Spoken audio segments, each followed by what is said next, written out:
Hi everyone, welcome properly. I'm Vicky, I'm from the Visits Collective. I'm here with my colleague Kate, who is also part of the Visits Collective. We're a group who are organising Q visits this year and next year. So if you join other visits, you'll either meet us again or other members of our team.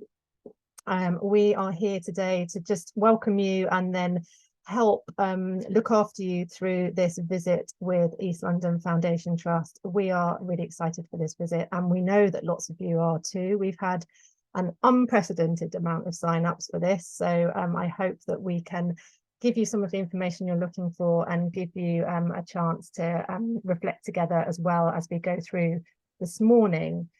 So big thank you for hosting us, Amar, Amrus, Catherine, Marco, also Sarah, your colleague, I know, who some of you, if you've seen your pre-visit pack, would have seen Sarah mentioned. Unfortunately, she can't make it today, but we extend our thanks to her as well. I mentioned the pre-visit pack. Kate is going to put a link in the chat to that, if that's all right, Kate. In case you want to have a look at it, you don't need to through the visit, but the one thing you might want to have a look at is on page 8. There's a thing called a curiosity canvas that we've designed to help you have some prompts to think about what learning questions you're coming to this visit with, and to kind of capture some notes about what you're learning along the way. You could have a look at that during the visit. It might be something that you want to come back to after the visit to help you reflect on what you've learned and think about what you're going to do with that learning. So before I hand over to Amar to take us through and introduce us fully to this visit, we are going to put you in some breakout rooms, about 4 of you, 3 or 4 of you in a room, just so you get a chance to have, say, a human hello to each other. If we were doing this visit in person, you'd be kind of milling over coffee and you'd get a chance to say a human hello and welcome and chat to each other. So we're going to give you 5 minutes to do that with a few other people, and then you'll get a chance to, as I said, reflect with some other people as we go through the morning as well. Kate, do we need a moment before we do that, or are we ready to do it? Just bear with me 1 more minute so you can have a minute to prepare how you're going to say hello to each other and to introduce yourselves and to open up the pack if you haven't done that already. Amazing. Thank you, Kate. And I would just say, say hello and maybe say what's brought you to this visit today when you get a chance to say hello to each other. Okay, opening up those breakout rooms now. Thanks, Kate. Right, welcome back, everyone. I hope that was nice, those of you who had a chance to say hello to some of the other attendees in this visit. So I now am really delighted to hand over to Amar from East London Foundation Trust, who is going to give you a welcome to the trust and start to tell you about their work. So thank you so much for hosting us, Amar, and over to you. Thanks very much, Vicky, and welcome everybody to the Q visit to East London Foundation Trust. Real pleasure to host you all today. I can see a lot of faces and names that I recognise and many that I don't. So for those of you who are already connected to us at ELFT in some way, thanks for joining us again. And for those that are new to ELFT, welcome. Hope you find this to be a really useful morning. I and my colleagues are going to share with you some of our work over the course of the next few hours, and we really welcome your conversations about it, what you reflect on and what you might take away. Any questions and thoughts you have back for us would be really appreciated too. So I'm Amar, I'm the Chief Quality Officer and a forensic psychiatrist at ELFT. And I'm going to give you a little bit of an overview, first of all, to our quality approach. And then we're going to spend a bit of time going deeper into 2 areas of our recent work, which I hope will give you a chance to sort of see it in action and how we've been applying our approach to improvement on some of our biggest improvement opportunities across the organisation. So a little bit about ELFT, first of all. Some of you will know this already, so apologies if this is repeated information for you, but we're a healthcare provider in England with about 7,000 staff. We provide a range of services, mostly community-based, community health, mental health, primary care, specialist services, to about 1.7 million people living in Bedfordshire, Luton and East London. We have about 1,000 beds, but most of our work is in the community from about 150 different sites with 300 teams. And I guess our quality approach begins going back about 13 years in our past, when we had a run of serious safety events on a ward in one of our boroughs in Tower Hamlets. And that caused us to really think about our approach to quality, which was, as you would not be surprised to hear, very assurance focused at that time, as most organizations were, and some still are. It was really focused on meeting targets set by others, rather than really thinking about how we can best improve and utilize the experience and skills of the people in our system to help us to do that. So we started looking around the world at best practice and how the highest performing health systems in the world managed to achieve that, and came upon quality improvement, which, thinking over a decade ago now, was still pretty unusual in our field of work. Hardly any places in the world had been applying quality improvement in mental health or community health, and very few providers in England were using quality improvement at that time. But that's when we started to learn about quality improvement and apply it as an organization. We spent a couple of years just preparing the ground with our board, with our staff, just helping them think about what it would mean to start applying quality improvement to everything we do.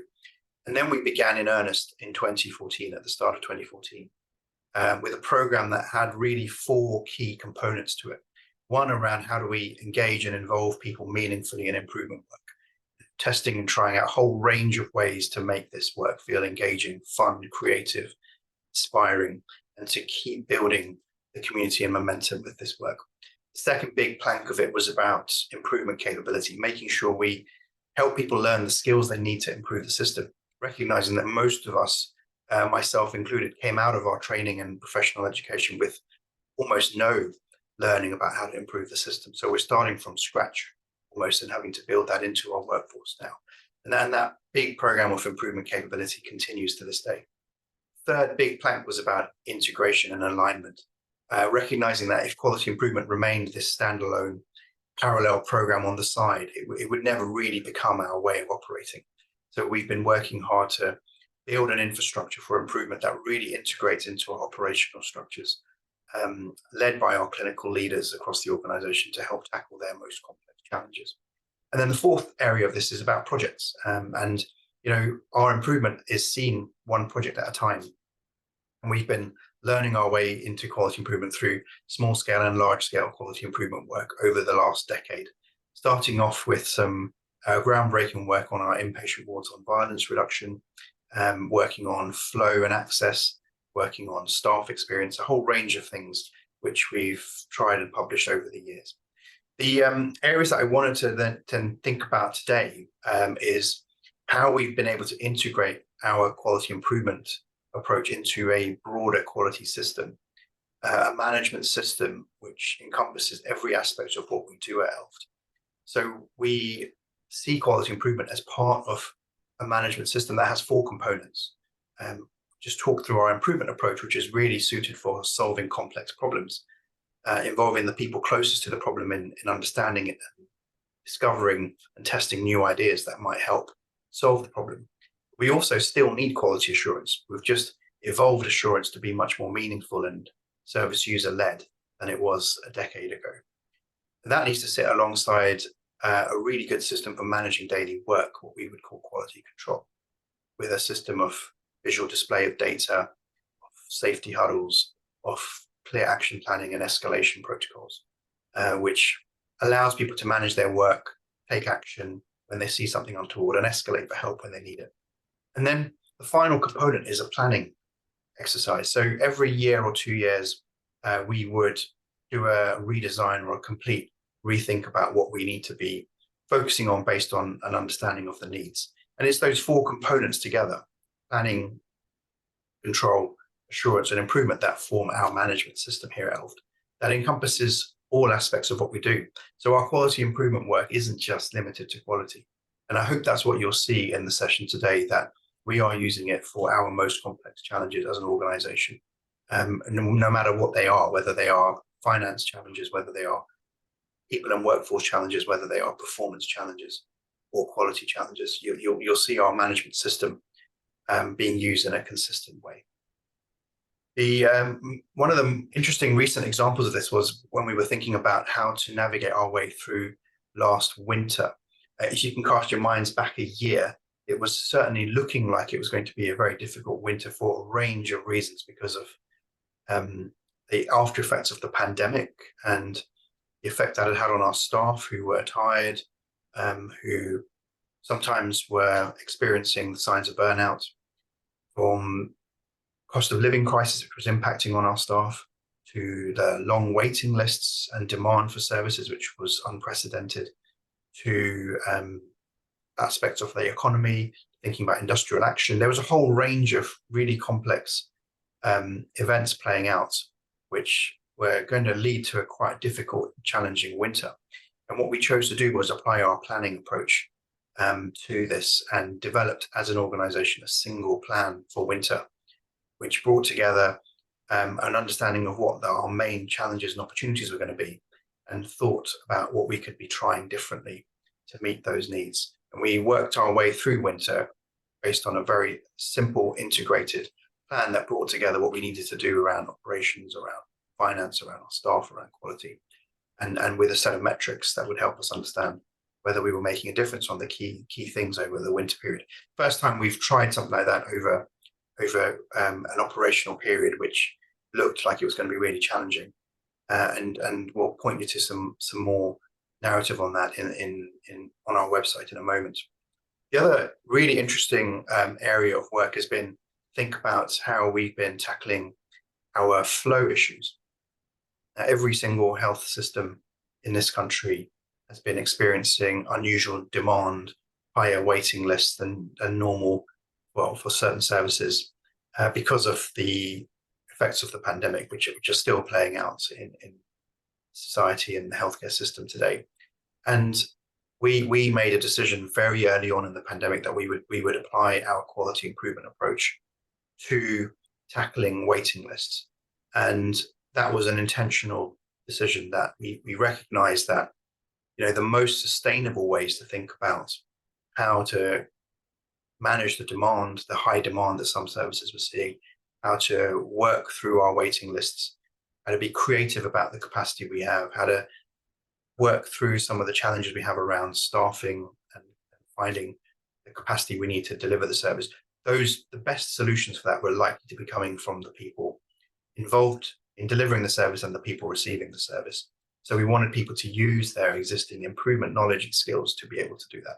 So we have been supporting over 50 of our outpatient and community teams over the last couple of years to apply quality improvement in a really systematic way, to help understand demand, help think about their capacity, imagine new ways to deliver the service which increase their capacity, and think about how they're going to manage their waiting list and flow and demand in a really improvement-minded way. And that's the work that Amrit is going to take you through now.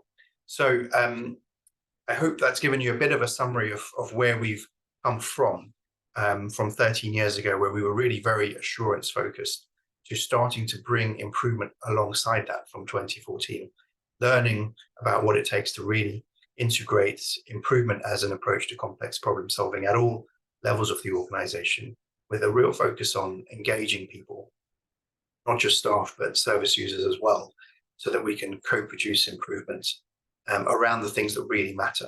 So one really important design principle around our improvement work here is that nobody decides for a team what they should work on. It's up to every single team to have a conversation about what it is that really matters to the staff and the service users, and then to prioritize their biggest issue. And we really want to save quality improvement to tackle the big, complex, wicked problems that teams are facing. And over time, we've integrated that into a management system that now has 4 components: planning, control, assurance, and improvement, that we use when we're thinking about running an organization and tackling our complex challenges, whether they be quality, performance, operational, finance, or workforce. So with that introduction, I think probably the best thing to do now is to introduce my colleague Amrit, who is our Associate Director for Performance, and Amrit is going to describe to you some of our work on flow in a little bit more detail. And then we'll give you the chance to reflect on what you've heard from myself and Amrit in smaller groups, think about what's resonated, what areas you're still curious about, and have a conversation about that and bring that back into the main room. So, Amrit, let me hand it to you. Thanks, MR. Can everyone hear me? Okay, just checking. Perfect.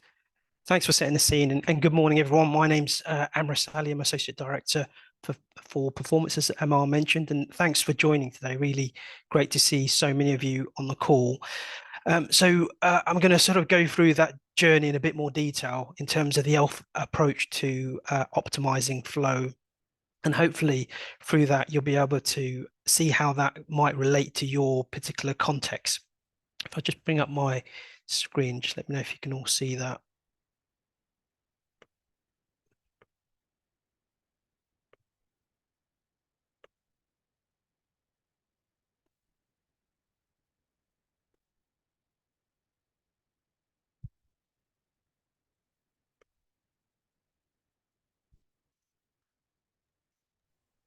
Perfect. Thanks so much.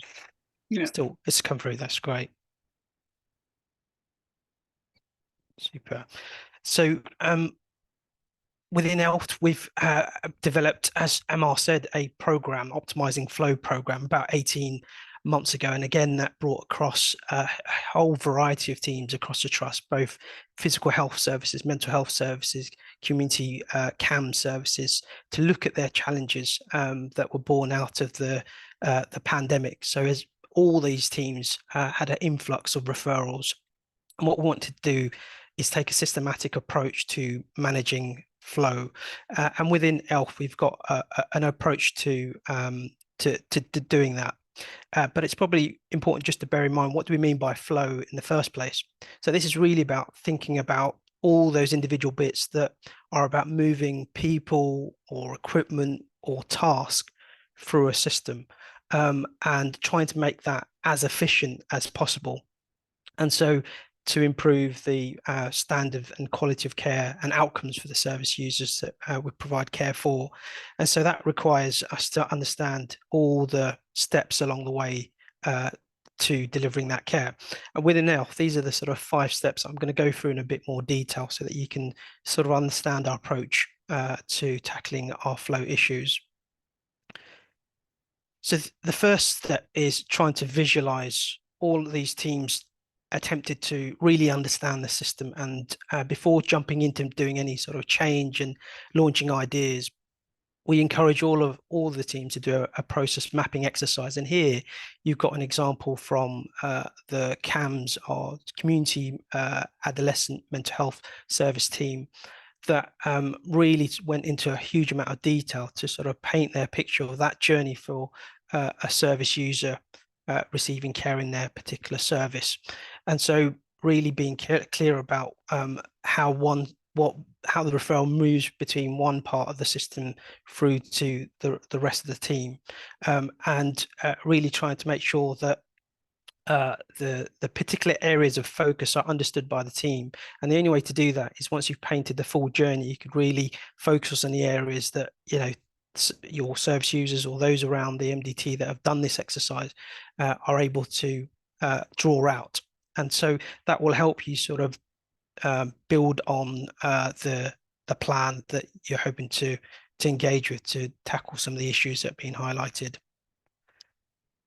And so the second step to this process is about identifying the issues by looking at the data. So once you understand your process flow and you understand what's happening within your service, it's also important to look at the pathway in terms of the data that you have. What you've got here is one of our psychological therapy service, and what they're able to do is within those bits of the pathway really look at how long things are taking so that you can create a baseline. So we need to know how within the pathway things are working, but also need to understand how long things are taking. So having a baseline is really important. This is just an example of how you can do that. We've got some analytics work that supports this for teams. So Power BI is our sort of chosen analytics platform that teams can go to really look at their pathway in a bit more detail. So you've got the referral through to the first contact, through to the second contact, third contact, and then also discharge, and teams being very clear where they're starting from.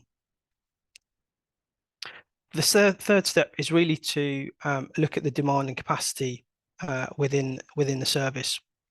And so there's all sorts of ways to do this. There's all sorts of sort of national sort of templates that are out there, but we try to create something more straightforward for teams. And so we do have a demand and capacity tool that we've given and created to teams to simplify this process.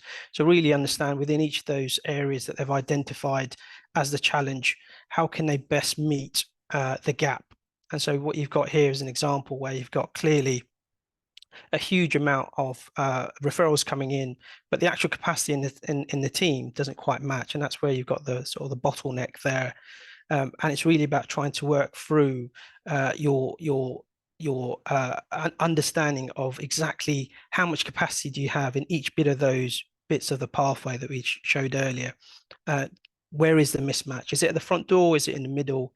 Is it at the treatment stage? Is probably a way to look at it. So within your assessment, doing a demand and capacity exercise within the assessment part of it, and also doing a demand and capacity analysis of your treatment capacity, and that will vary depending on the types of services that you have. And so, as I said, we'll show you some examples at the end on our intranet about some of these tools that are there. And Power BI, again, is something that we've developed to help teams really understand their capacity and demand mismatch. And then fourthly, it's also about developing an understanding, a theory of change once you've done all those exercises. So this is our optimizing flow theory of change. And what you've got here is sort of the big buckets of ideas that you might apply to the challenges that you're facing. So the primary drivers are those sort of high ticket, big buckets of things that you might do. So, if you've got a demand capacity mismatch, that might be one big item. And then you'd see how that relates to sort of secondary drivers, which are more specific granular areas that you might want to focus within those big bucket ideas. So for example, if you're trying to look at managing the mismatch of capacity, one of the things you might do as that second driver is think about how you use data on a day-to-day basis within your service. So having readily available data on a day-to-day basis may help you to understand that mismatch more clearly, and then also help you to identify ways to align that more efficiently going forward. And then finally, sort of on the right-hand side, you've got the sort of change concepts, which are sort of ideas that you might apply for these particular problems. So trying to really be clear about what high impact ideas that you think would be the best way to tackle each of those areas, those secondary drivers.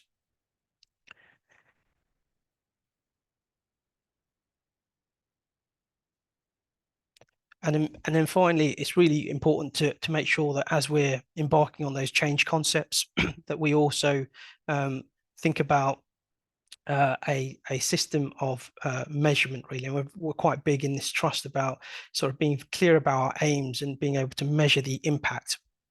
So one of the things we try to ensure that within those change ideas that we're going to sort of PDSA, plan, do, study, act, we want to be clear about what it is that we're actually aiming to do, what our theory is about that, and how we're going to measure those particular ideas. So having a measurement approach to the changes that we're embarking on will help us tweak the ideas to make sure that at the end we've got a more effective solution to the problem. So just sort of they're sort of the high level steps that all of our teams went through, and I thought it'd be useful to share with you some sort of high impact ideas that some of the teams across the 50 teams embarked upon. and maybe some of these resonate with you in terms of your challenges, and these might be way into tackling some of those problems. But no surprises, digital was a big thing within the trust since the pandemic, and teams have done this in all sorts of ways. But one of the examples here that is cited is the Desmond app, which is in our community health service team. They used an app that allowed service users to receive their care through the app, so that they didn't have to wait on a waiting list in the service. So in a diabetes service, this was launched, and what that allowed the team to do is improve their capacity, but also allow service users to readily access support. So really thinking through what digital ideas that you can bring to bear to tackle some of your problems. Then we've got sort of ideas around sort of improving front door processes. So thinking about your triage, thinking about those referral activities when your team are receiving the referrals, what do they do, and is there ways to improve the front door? So as an example here, we've got a few actually in that regard, but this one here is the CAM service, the Children and Adolescent Service. And one of the things they were trying to do is that once someone was identified for assessment or treatment coming into the service, one of the things that they wanted to do is make sure that they had a clear idea of what their capacity is within that service at that particular time in real time. So they came up with sort of a demand and capacity exercise that gave them a quota for assessments for the whole 6 months, but they extended that to a year, allowing everyone's job plans to come together. And so the administrators and the clinical staff knew where the capacity was at any given time, so they could forward plan much more effectively, and also ensure that if there was any cancellations, for example, that capacity was automatically available at the front door straight away, so that they can allocate more efficiently. So that visibility of the front door and the allocation spreadsheet, as it was known, allowed them to do that much more effectively. We also had ideas such as improving our referral processes through the front door by introducing screening packs. So what that meant was, for example, here within the Tower Hamlets Autism Service, what that meant was that some of the teams could actually have a way of screening those referrals without having to do the assessment directly. So they introduced a screening form that went to the service user and then allowed them to gather information to make decisions around that as to whether they need the service or not, or direct them elsewhere. And there's other ideas around demand and capacity, doing that in a bit more detail. I'll show you the new EPCT example in a second around what they did with geomaps. A big part was around reviewing roles and responsibilities, and a big part about looking at how we manage access within the services across PTS service, across our PTS services there. And so in Newham, one of the things that they did was really go really heavy on their demand and capacity work, and they use sort of data in relation to their service and looking at a heat map of where the activity was coming from. And interestingly, one of the things that they noticed was that the areas that had less GPs, they had higher referral rates into the services. And so a lot of work was put into strengthening the partnership arrangements within that particular locality as part of their plan. So this is about not just looking at the service, but thinking about the wider system in which the team operates as part of your thinking and analysis. And that's the Newham Community Health Services example there. So in terms of data, just wanted to briefly show you some of these elements, how that's related to our waiting times for some of our services, the changes that they've seen over time. So again, in Newham, the CAM service, you can see here that when they did their baseline, going back to the point of the importance of measuring your baseline in terms of being able to understand the impact we're having, we started off with sort of 344 days, and we got it down to 228 days as part of that work. And again, it's important to play this back in terms of data to teams, because it builds will. If you can't see the impact that you're having, it becomes quite difficult to maintain enthusiasm with very, stretched teams and tired teams. Again, so we've got the data here for Tower Hamlets autism, further improvements that we saw going from 30 days to 18 days. Psychological therapies, Tower Hamlets extended PCT, EPCT primary care service.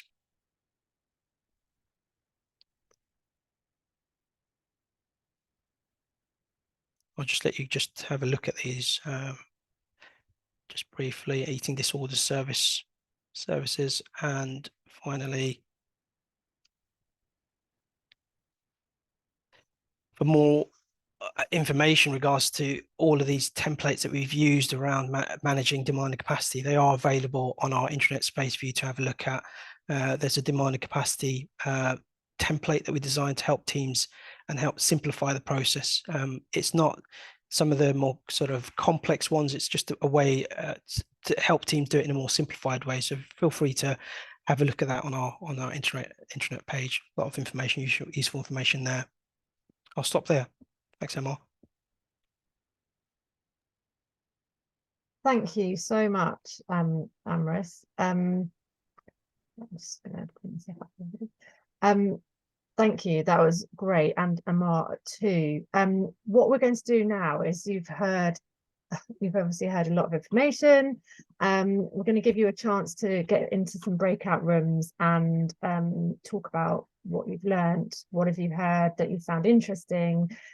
Is there anything you want to take back and try? So I'm going to open some rooms. We're going to keep you in there for a good 15, potentially 20 minutes. So you've got a lovely amount of time to chat together. So I will just open those rooms now. You might get a prompt to click to join. So enjoy, and we will look forward to seeing you back in this room soon. This meeting is being Welcome back, everybody. Yeah, we hope that you didn't get cut off too abruptly. I tried to extend the countdown for you this time. And I hope you had some interesting conversations. We are going to have a break in about 7 minutes. So we thought we could do a very quick plenary and just hear from anybody who would like to share something that stood out for them from that discussion, or that perhaps came out as a strong theme in their room. We've probably got time to hear from about 3 of the rooms. Just feel free to just either unmute or raise a hand if you want to share anything.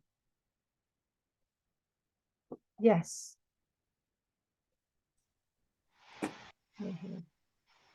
So are you saying yes to me, or? Yes, sorry. Okay, sorry.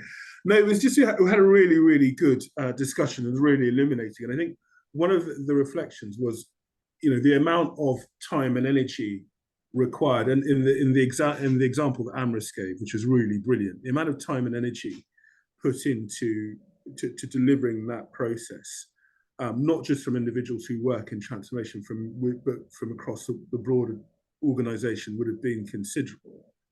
And I guess we, in our group, we're very much focused on trying to emulate some of those elements of success, but understanding that, starting from a much earlier baseline, but also to the same extent, trying to understand actually how you manage to get that energy and commitment early on, and whether something similar can be replicated in the post-COVID health system in which we're all currently working. Great, thank you. I don't know if that resonated with anybody else's discussions in other rooms.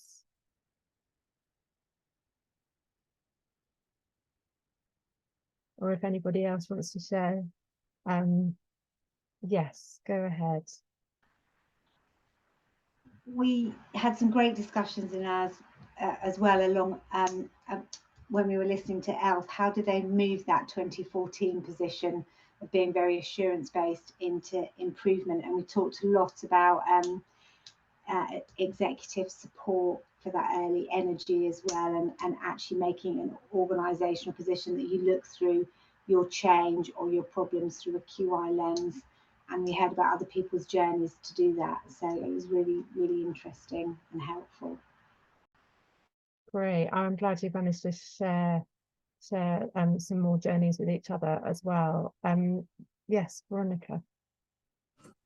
First of all, an apology to the group I was in. I had absolutely no idea we had so many participants. I couldn't see anybody, so I was just waffling on. So a huge apologies there. But just to say one thing, Amaris, thank you so much. He gave me an insight into one of the biggest barriers we've had in our group is how do we leverage the very short amount of time we have to do this sort of work when a lot of the time as clinicians is spent patient facing, and how do we leverage that time to make it to give us the time to be able to think through some of these problems. And he gave some really good ideas about just doing a simple thing, going into your team, putting a chart up and saying, right guys, what are you actually doing and what's effective, and how can you make the time you're all sharing together much more effective. Getting rid of some meetings that really aren't useful, or pooling meetings together that might synergize your energies, because I think we're all very time poor.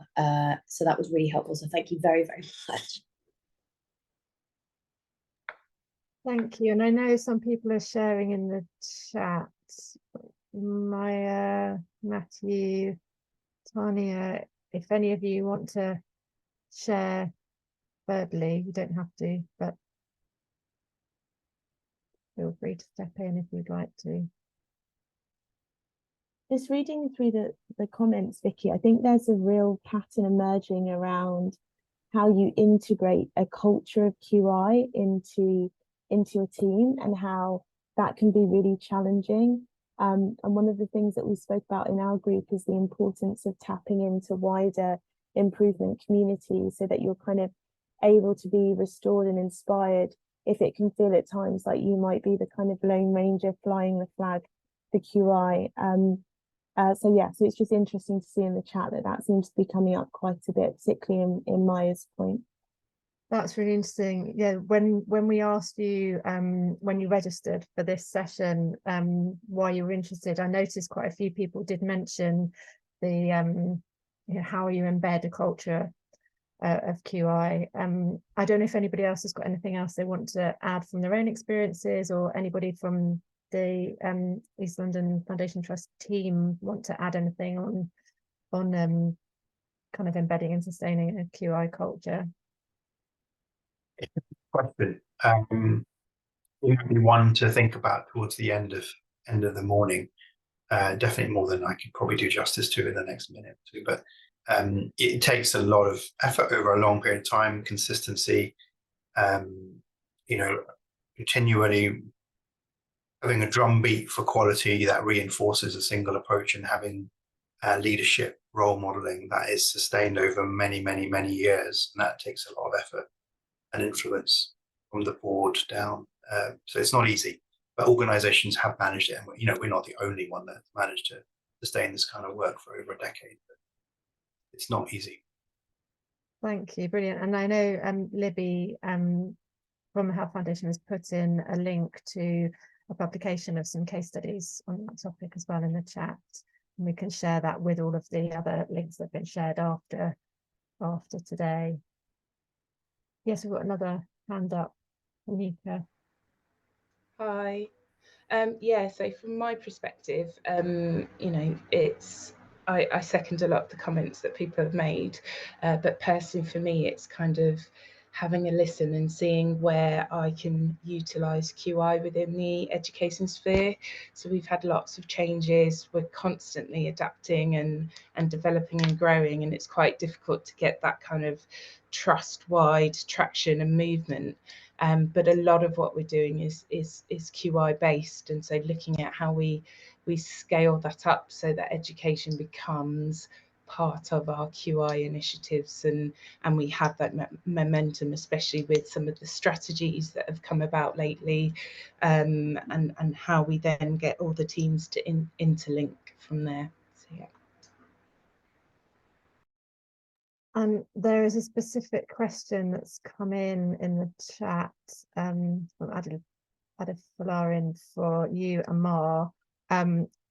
We are due to go to break now, but I wonder if we can just hold that question after the next piece of sharing from the team, and the next breakout. We're going to come to Amar for a bit of a Q&A. So if we can hold that question, and perhaps that's one of the first questions we ask you, Amar, later, that will be great. I'll keep a hold of it. So we're going to have a break now for 10 minutes. So you can have a little screen break and a comfort break, let's grab a cup of tea, and we will see you back here at 10:02.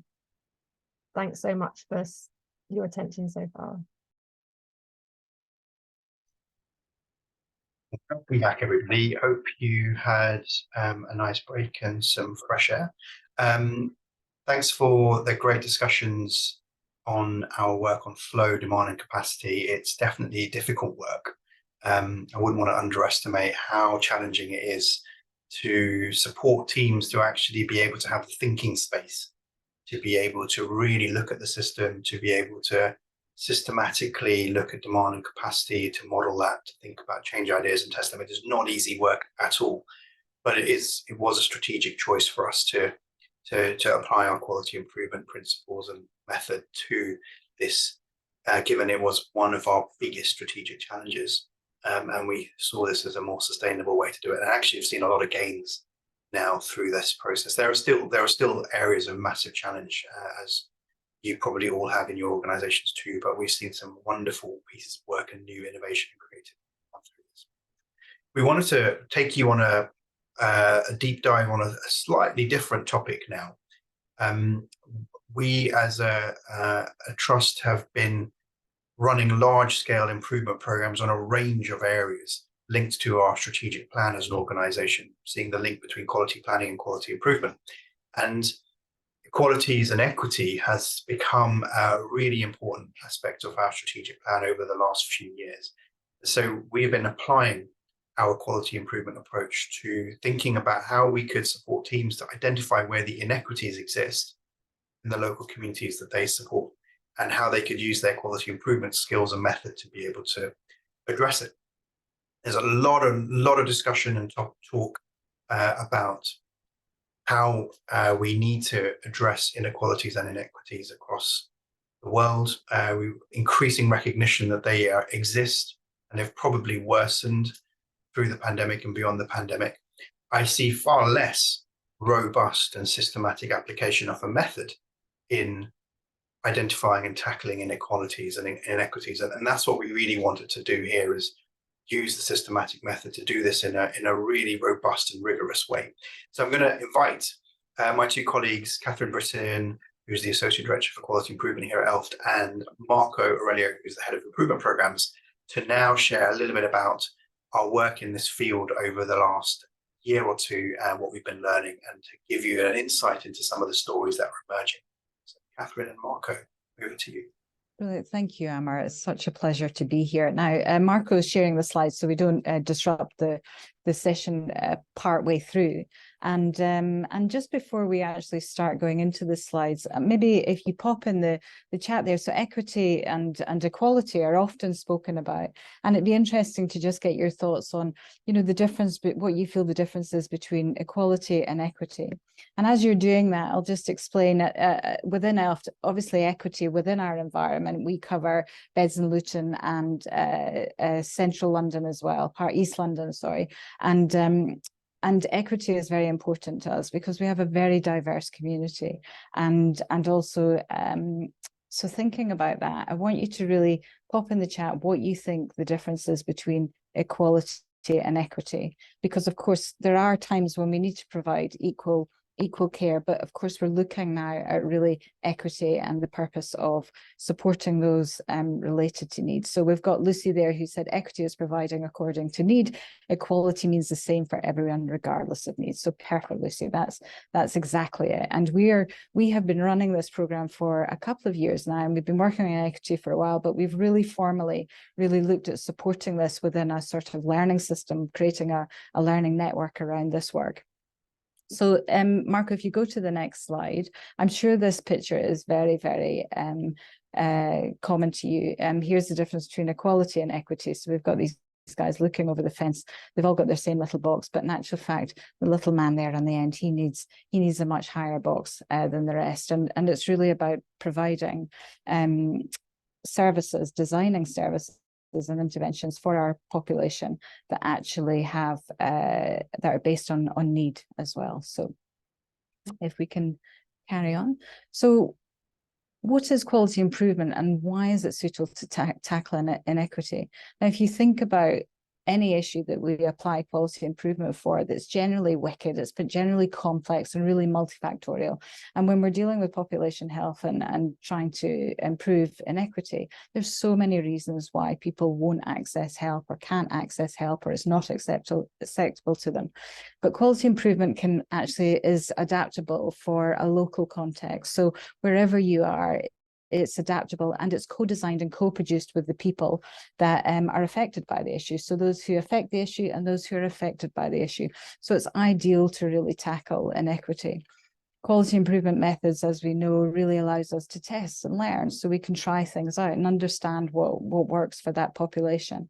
And also quality improvement method use data, and we use qualitative data and quantitative data to really give us a good picture of what's actually going on in our areas and how we can help our populations and our communities that we serve. Marco, just go ahead. I'm hoping we're in sync, Marco, and you'd be able to just go, but let's see how we get on without me saying move to the next slide. So this is from NHS Scotland, and I think when we apply quality improvement to equity issues, then, you know, there can be three effects here. We can get more of the same, which is, you know, not preferable.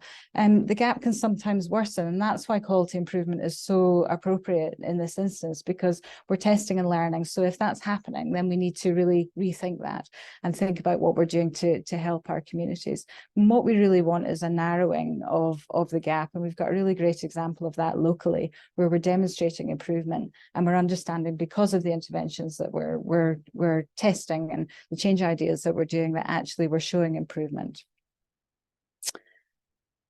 So at ELFT, we follow this sequence of improvement. I'm sure it's very familiar to you, and you probably do very similar in your organization. But step one of that sequence of improvement is that we really seek to properly identify the quality issue. So what is the inequity that we're experiencing in the area, and who's actually experiencing the issue? So asking these questions are really important to help us focus in on our work and focus in the most important issue. And how do we know that that's the most important issue? So I think what we really have to do is think about our demographic factors and geography, social factors and disease burden. So if I think of Beds and Luton and East London, the demographics are very different. There's an older age group in Beds and Luton. In East London, it's much younger. The demographics are much more diverse. There's gender disparities as well. There's many things that are influencing it. And the social factors are linked to geography, very stark for us, because in East London, we have areas of very, very high wealth, and also right next door, we have very high deprivation as well. So these social factors interplay with each other. When we're thinking about our change ideas and designing health interventions, we really have to think about the context that we're in. And the disease burden is very different as well for all of us. We really have to think about what's happening within our communities that's influencing the disease burden. So, for instance, in East London, we have high sickle cell anemia, whereas in Beds and Luton, we have a much higher prevalence of dementia or diseases associated with the elderly. So these will help us to really understand what our inequities are and who experiences it. So here's some examples of some equity gaps that teams are tackling using QI at ELFT. So most of the work, I have to say, is focused on, and the teams bring the work to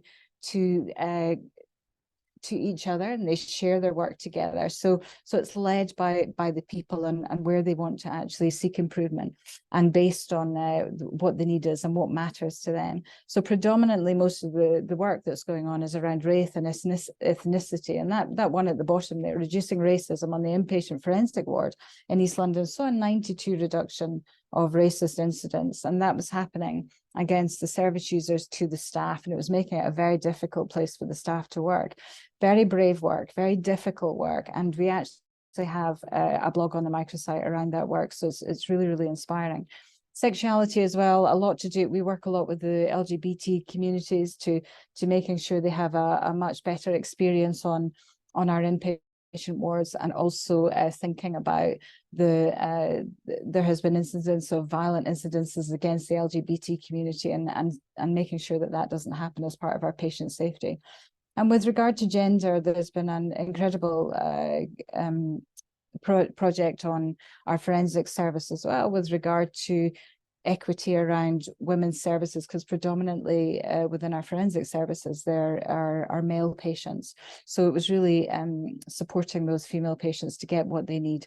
And also we have a staff related one around gender pay gap between female and male doctors at ELFT as well. So we have staff led, we have service user led, but they all come together to share their ideas and share their change ideas to help them think through how they can approach these equity gaps.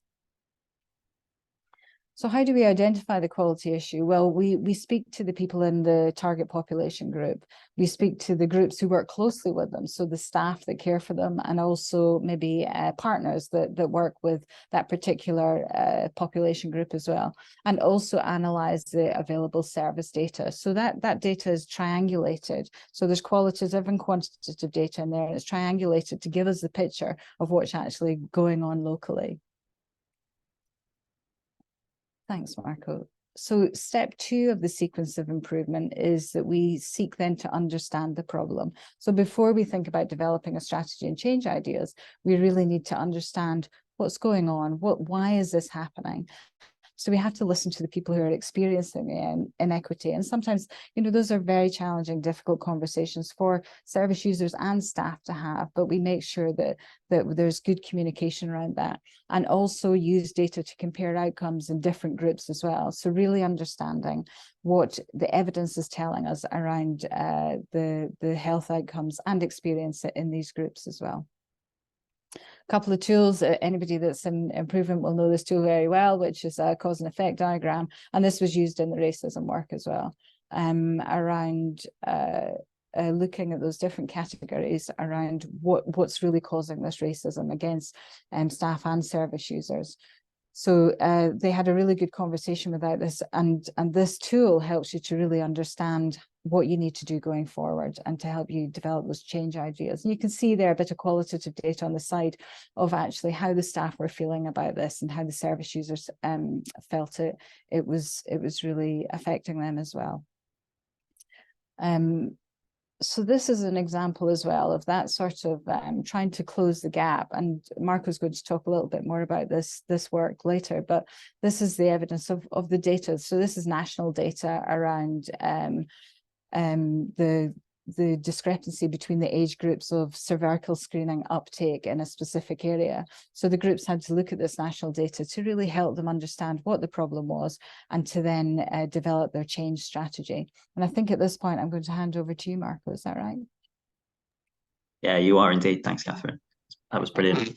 Thank you. So we've heard about the first 2 steps that we help teams go through with any quality improvement project, but also with when they're trying to apply QI to equity issues. And so the third step is really to help them develop a strategy and change ideas. So this is really about helping them think, well, I've identified my equity gap or my quality issue. I've understood the problem. So having done all that nice work, what am I actually going to do to help improve things? And what's the aim of the work? So here we're really thinking about helping teams specify an aim that has the inequity in it and who experiences that particular inequity. And then they develop a theory. And in this case, we use a driver diagram, which is fairly well known for those of you who work in improvement. And that's the team's theory of aim theory, and it helps them identify a range of different issues that they might need to work on. So here are some examples of some of the work that teams have done. So on this page, you can see a driver diagram from the team that was trying to reduce racism that Catherine mentioned on East India Ward. So East India Ward is a forensic inpatient unit, and it mainly, and it's for people with learning disabilities. And you can see here that their aim was to reduce incidents of racism on East India Ward by 75% by March 2022. And their theory of change is kind of displayed here. And what's nice about using a driver diagram here is teams already know how to use driver diagrams here at ELFT, how to create them. But really what the driver diagram does here in this case, when we're trying to apply it to an equity issue, is it looks at the system or the things that people need to do through a variety of different layers. So on here, you've got quite simple things such as extra support and training, which are really helpful. But then we perhaps start to think about some of the more tricky things when it comes to equity, the more structurally embedded things. So, you know, thinking about recruiting staff from a really diverse background, and that one there about how do we involve or work with the police around these types of issues. For this particular population group and this particular topic, that's quite a sensitive issue. So this is one example of how we encourage and support teams to develop a theory of change using a driver diagram. A second example here is from Tower Hamlets Early Intervention Service. So this is a service based in Tower Hamlets out in East London that provides services for young adults who have experienced their first episode of psychosis. And again, you can see here in the aim statement, it specifies who's experiencing the inequity and what that inequity is. And again, the theory of change here is displayed as a driver diagram, and you can kind of see a whole bunch of different ideas that they've come up with. It's worth saying here that both of these driver diagrams were co-developed and co-produced with staff and service users. And this project in particular, the one that we're looking at on the screen here, was actually co-led between 2 staff members and 2 service users from the specific population that they were trying to work with, which is really what we're aiming to do here with meaningful co-production. The next thing, having developed that strategy and developed those change ideas with your population you're trying to work with and your staff group, is really thinking about how can we then go ahead and test and pick some of those ideas that we think are going to have the highest impact to actually help us meet our aim. And a couple of things here. Really, when we're looking at testing, we need to have some data to know if we're actually making a difference. So the data here needs to really be presented in a way to know if you're actually reducing the inequity or not. If you remember back to one of those early slides that Catherine showed with the 3 potential outcomes that a quality improvement project could have on inequity, we need to have a sense of actually, are we just doing more of the same and the gap staying the same? Are we worsening the gap, or are we narrowing the gap? And hopefully narrowing the gap and also increasing outcomes for everybody at the same time as well. And it's also worth thinking here about, are there any intervention generated inequities? So are some of the change ideas potentially actually going to make things worse unintentionally? And that's a tricky thing to think about. But you know, using qualitative data and speaking to service users in the population can be really helpful. So what we try and do here is we encourage teams to test change ideas using plan, do, study, act cycles, PDSA cycles. And that's a really well-known and scientific and structured tool to help people take a change idea, test it on a small scale, and iterate based on what they're learning. But this is a chart using data over time. So we encourage and we ask teams and support teams to use SPC, so statistical process control, with their quality improvement work. So this is a chart here that is looking at the percentage of service users who accessed psychology, who identify as from the BAME community. So this is the outcome measure in the chart for the Tower Hamlets Early Intervention Project. And you can see here that they've demonstrated over time an increase in the number of people from that particular community who are accessing their service. And they tested 2 main change ideas here using PDSA. So they really thought about targeting those individuals that had recently been discharged from an inpatient setting. They were finding that those are the individuals that actually were in most need and could benefit most from the type of interventions that they were providing. And the second thing that they tested was the use of family therapy Now, for these particular types of individuals in the population here that they were trying to serve, the family is particularly important. And that's what the service users told them, and that's what the service users felt that they needed more support around. So two main interventions here, targeting those that have just been discharged from inpatient settings and family therapy. So you can see here's a nice demonstration of using data over time on an SPC chart to demonstrate improvement here. The other thing that's really helpful here is also to think about demonstrating your data, which is over time here, it's just on a line chart, but comparing it to a reference group. So in this case, you can see that this is the cervical screening project that Catherine mentioned earlier that was looking at increasing cervical screening rates for a population in Bedford, but also reducing the gap in screening between those aged 24 to 49 and those over the age of 50, so the age of 50 to 64. And you can see that demonstrated on this chart here that both those age groups have seen an increase in screening, but the gap in screening rates between the two of those age groups has also reduced, which is a really nice example of kind of lifting everybody up, but also reducing that gap at the same time here. And so they tested a whole host of change ideas as part of this work. They looked at translating materials, they looked at social media campaigns, they looked at promotion, they looked at education for their staff, they looked at visual aids for how screening was going to be done for the service users, they looked at text message reminders, they looked at opt-in and opt-out messages as part of the text messages. So a whole bunch of fairly simple change ideas that actually have contributed to a really great improvement for the population as a whole, but also reduce that gap. And the last thing here that we support teams to think about as part of our sequence of improvement is implementation and sustaining the gains. And this, I think, is probably a challenge to anybody working in improvement out there. So I'll throw this out there, is actually we do all this great work, but actually 6 months, 12 months, 18 months down the line, is it still embedded? Has all that stuff that we've done as part of our improvement work, has it been implemented, and have we really sustained the gains? So really here, we're thinking about how are you going to ensure that the new equitable approach you've developed with your service users and staff is actually embedded into business as usual. And so at ELFT, we have 6 steps to how we support teams to implement the work that they've done. 6 steps are on here. So we think about what's the standard work involved in the change ideas that they've tested and they've seen has made an improvement. What documentation needs to be around that?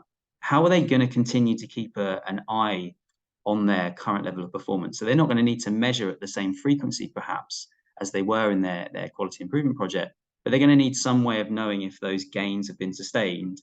And if they're drifting in a direction that doesn't seem great, actually, they need that information to know how to react and respond. The fourth thing is thinking about, do we really need to think about embedding some of these change ideas into staff education, training, induction processes? I'm sure we're all continuously having turnover of staff, new staff joining and leaving. So the initial group of people that actually started this project and tested those ideas and saw that improvement, in 18 months' time may not still be part of that team.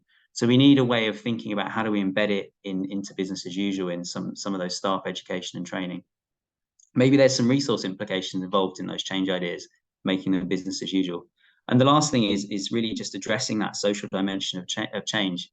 Like I said, with that change of staff that happens regularly in teams, how do we keep this live? How do we keep those people connected to the original piece of work that was happening and why that was important? So this is an approach that we encourage all teams when they've tested ideas that they've seen an improvement and those improvements have been sustained, that we think about how can we use these 6 steps to simply make this work business as usual. So lastly, here's a summary of some of the results we've seen as part of the work that teams have been doing to use quality improvement to tackle equity across ELFT. So I've already spoken about the first one there, which was our Caldwell Medical Centre cervical screening. A process measure here is on the left-hand side. So they reduced the gap in screening and they saw an increase in the number of patients attending their appointments. In that blue box there, you can see the Tower Hamlets Early Intervention Service. Again, spoke about that, but a 27% increase in access for BAME service users. We've got in the kind of yellow box there, the East India Racism Project, quite a significant reduction in racist incidents on that ward. That's a really tricky topic, and it was a really emotive and difficult thing for that ward to tackle. And then again, another example there from our forensics units, a 15% increase in cervical screening and a 16.3% increase in breast screening from Bow ward. All of these results achieved using a fairly simple method that teams already know about, teams are already using to tackle their wicked problems. So they've made a few little adaptations, thought about some of the tools a little bit differently, and just applied it to their equity problems. And I'll leave you with a couple of things that when I was thinking about this, and I think really are key learning from having worked with teams over the last sort of 12, 18 months to tackle equity. Firstly, teams really need to be comfortable with talking about their own inequities within their service as staff members and service users before they can actually start thinking about tackling this. They need to have those really difficult, honest conversations. What are everyone's assumptions about what we're trying to do here?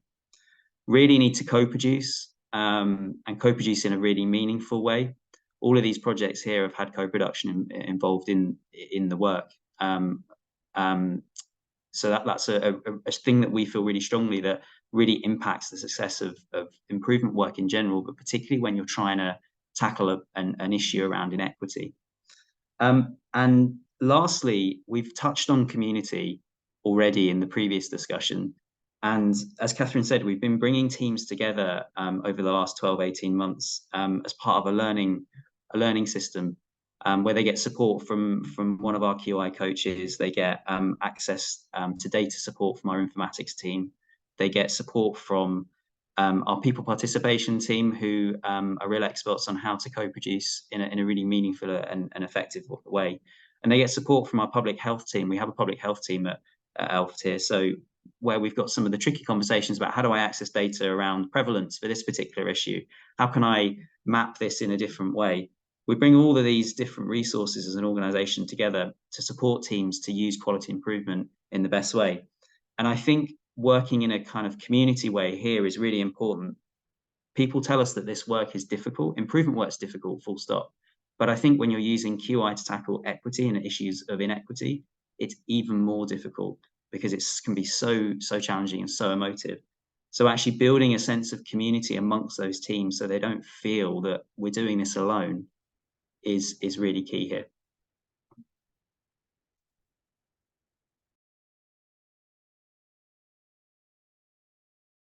Thank you so much, Marco and Catherine. I can see, a couple of, Catherine, thank you for picking up that question in the chat. Also, if one of you or Marco pop into room 9 when I open the breakout rooms in a minute, you'll be able to kind of help talk about that a little bit more. We're not going to take questions now. We're going to go straight into the breakout rooms again, similar to before. We have a tiny bit less time. We're going to bring you back at 11:30. So same as before, what are you learning? What are you looking to follow up in your own setting?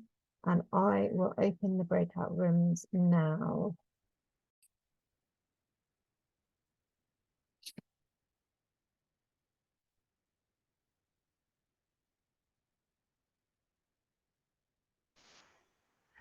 Hi everyone, welcome back. So I hope there were some more fruitful discussions.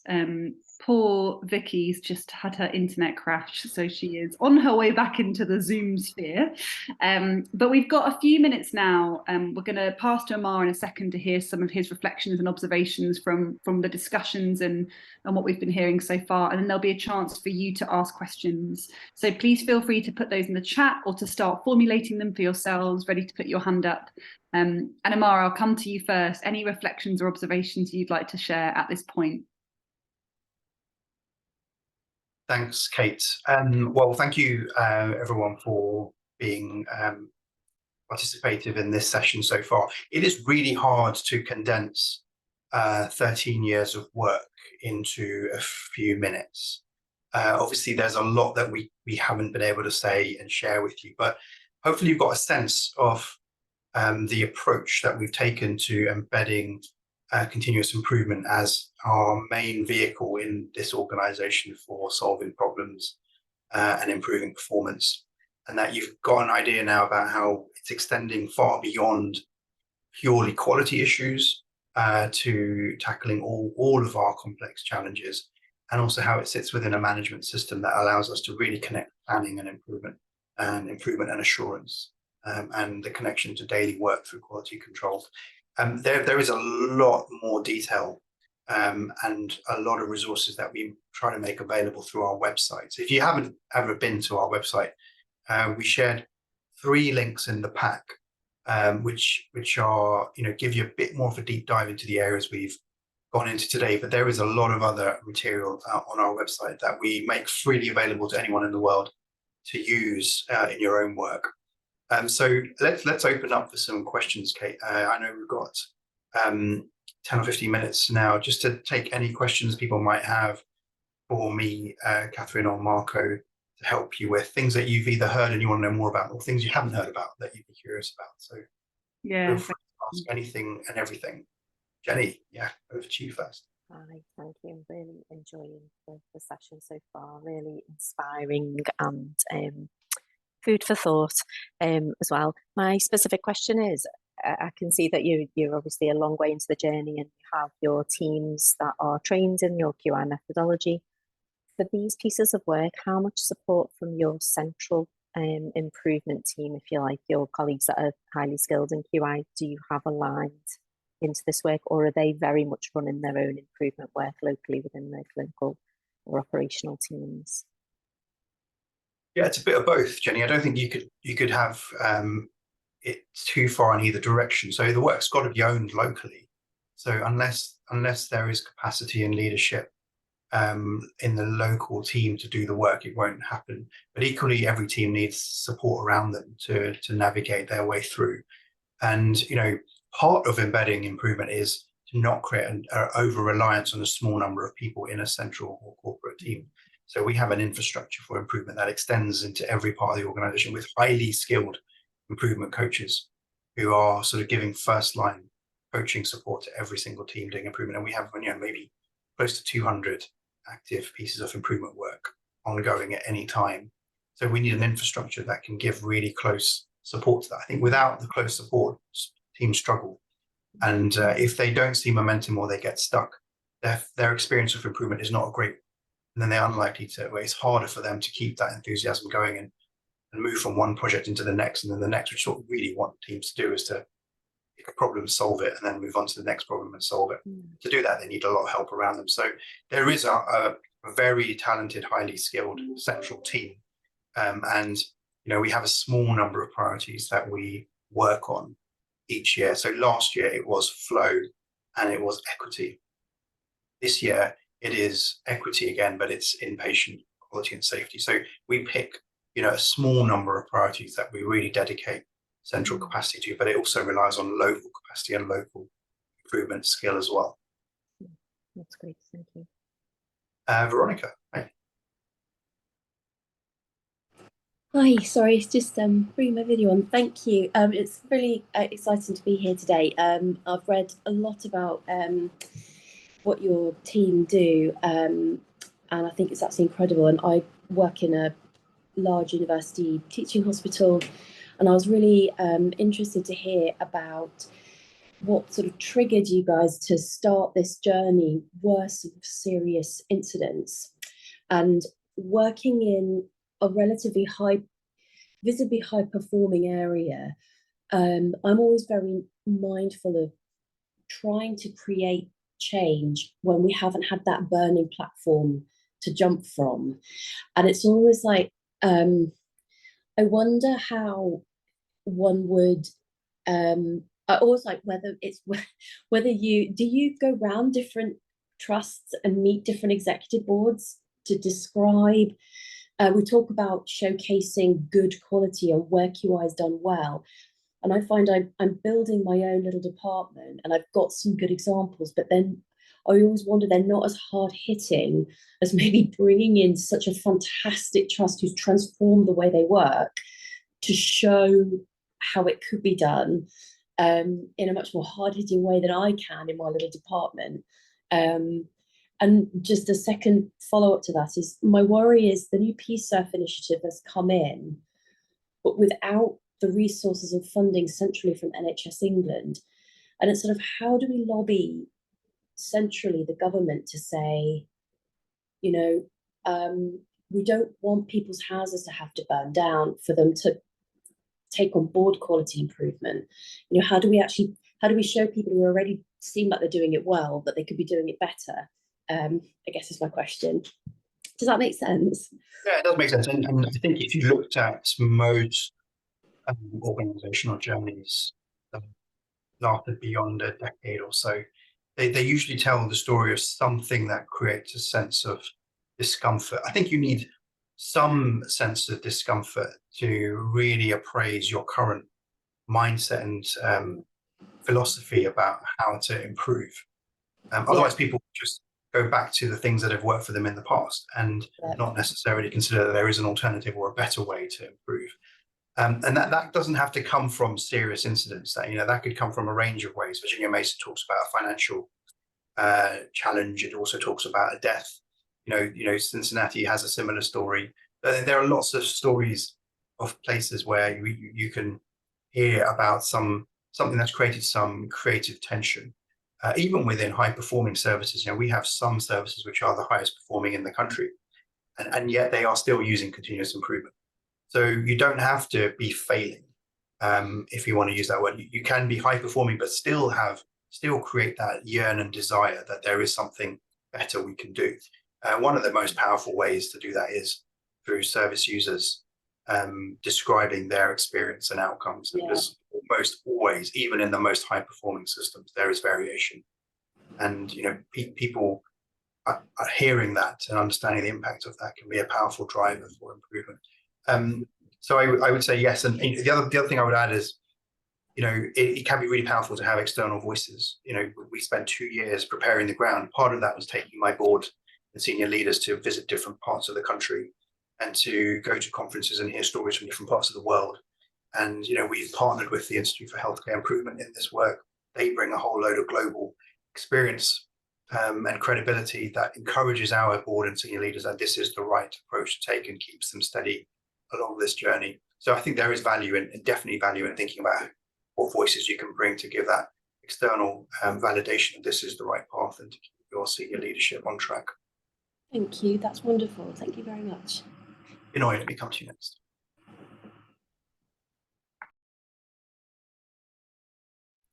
Sorry, I was on mute. Thank you, Emma. I really enjoyed the visit and the sessions.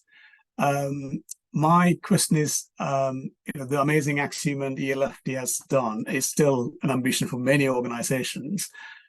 While I'm thinking about while our ICSs, integrated care systems, and ICBs are still in their infancy, what would your sort of thoughts are on how a system-wide QI approach might look like and what need to be there in order for that to happen? It's still very new ground is what I would say, Benoit. I mean, I think if you think about the conditions that you need to create an environment in which you can encourage people to innovate and apply a systematic method, many integrated care systems and integrated care boards do not have those conditions yet in place, where they have credible, consistent leadership, clinical leadership, where people have the capacity and thinking space to be able to consider how to make the system work better, where people have the skills and a single method that they can apply to quality improvement. Most systems haven't really got those foundational aspects in place. So, I mean, that would be probably where I start, is trying to create a consensus around, what are a small number of priorities we might want to work on? How do we create a single approach to this across the whole system so that people can communicate and share and learn together? And how do we create capacity? I mean, integrated care boards were set up with no requirement to have improvement expertise, which seems like a massive gap to me. and most integrated care boards are made up of people who've spent their working lives in commissioning in very transactional relationships with providers. So there isn't any improvement capacity in most ICBs and ICSs to draw on. So those would be places I think we need to urgently start with, and then try an approach on a particular priority and see what we learn from that. Thank you, Amar. Cheers. Jocelyn. Hello, Amar. I'm Jocelyn Harper from South Eastern Trust in Northern Ireland. Amar, obviously you've been working towards a very coordinated, quite a systematic approach in the work that you're doing. So I suppose my question is really quite a practical one, because I'm trying to understand how or if you're able to log all the different quality improvement work that is going on, that is feeding in to each of these priorities. Or is it that you have agreed quality improvement work attached to the priority?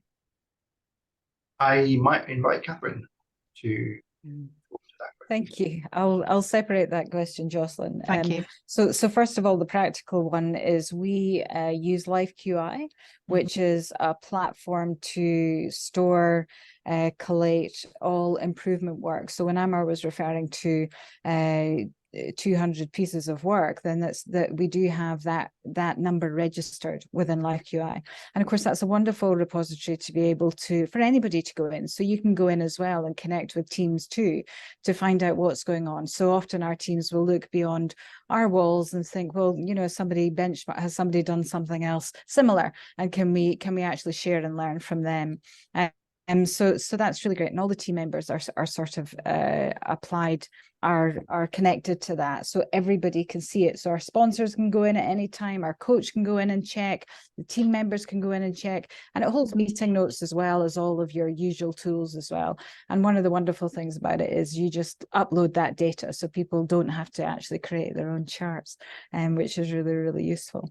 So that's great. So that was the first part of the question. Just remind me the second part. The second part was really with regards to the improvement work. Is the improvement work that you're supporting agreed improvement work that is attached to the priority, or is it all improvement work?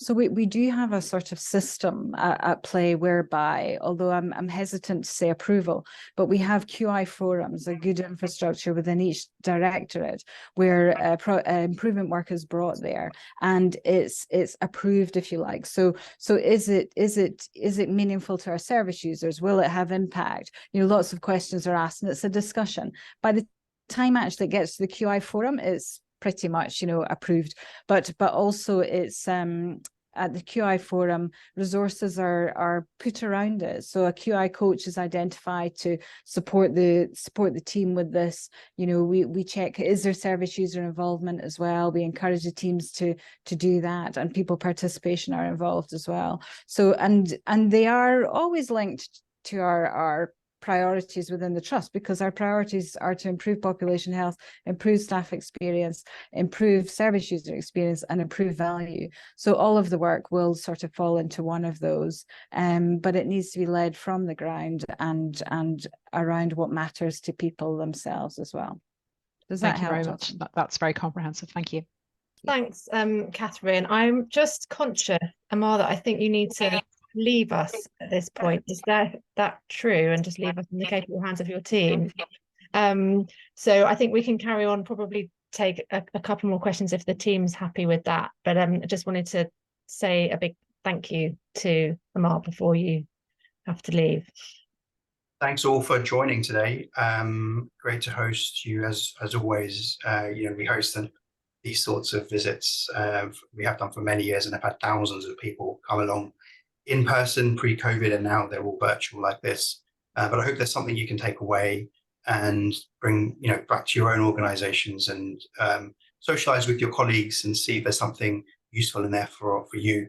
We definitely benefit from listening to feedback and reflections from you all. So from what you've seen and heard today, if you want to share back with us anything, we would love to hear it. Feel free to stay in touch with us. We have regular newsletters that you can sign up to from our websites, follow our Twitter feed, although I probably shouldn't call it Twitter anymore. But stay in touch, and it's always great to grow the improvement community through Q. So thanks, everybody. Thank you. So I think so Yvonne has got a hand up. If we take Yvonne's question, I know someone else had their hand up that I've just lost. Jocelyn, did you get your question answered, Jocelyn, or are you waiting to come in? No, oh, sorry, I should take my hand down, really, shouldn't I? Sorry about that.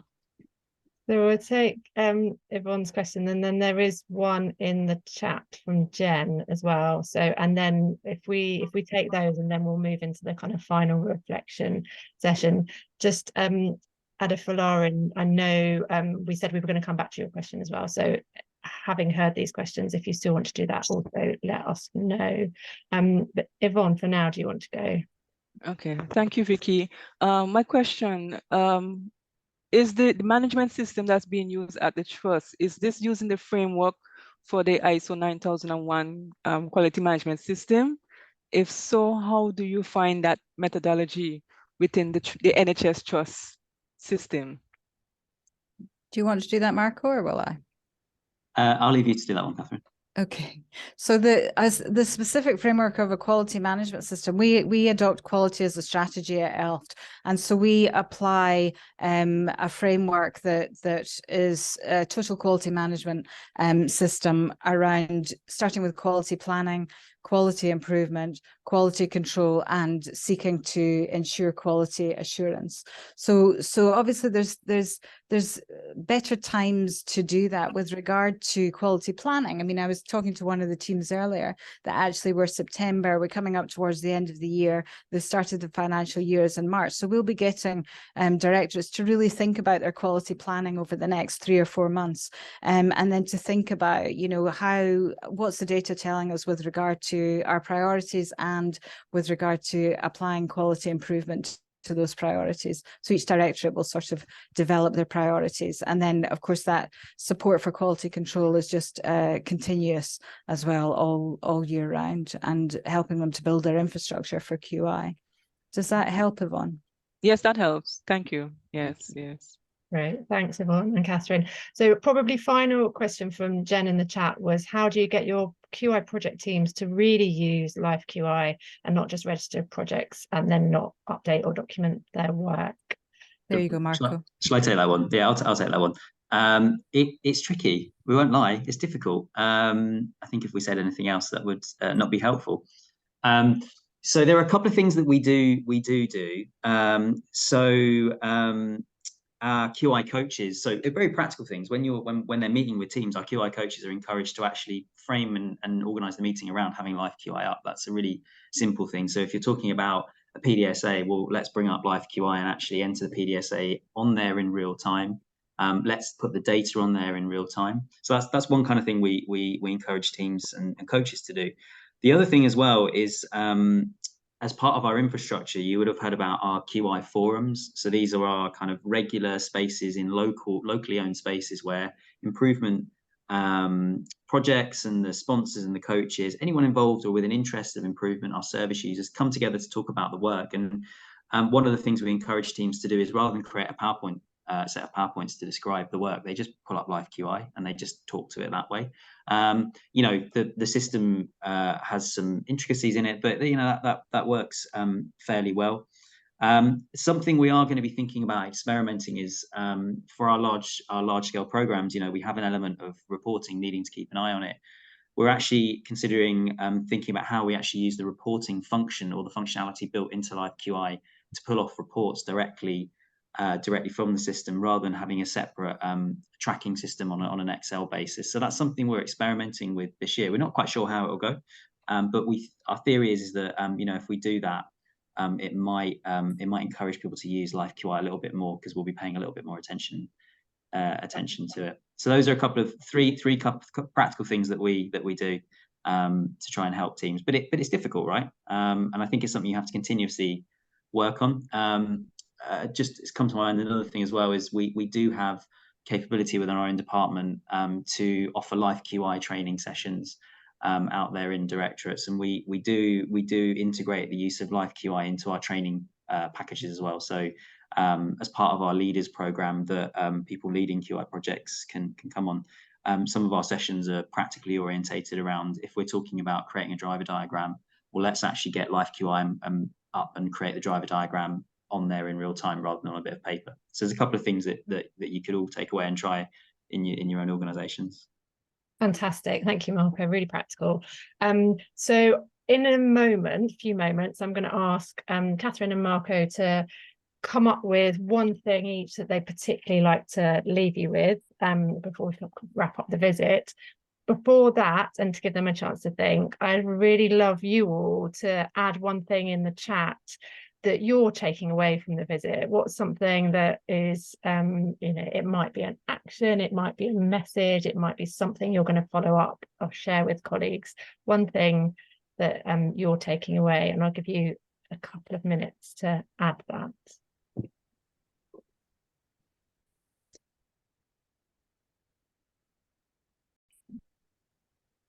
I'm just going to now ask, thank you for all of these things you're adding in the chat, and please feel free to keep adding those.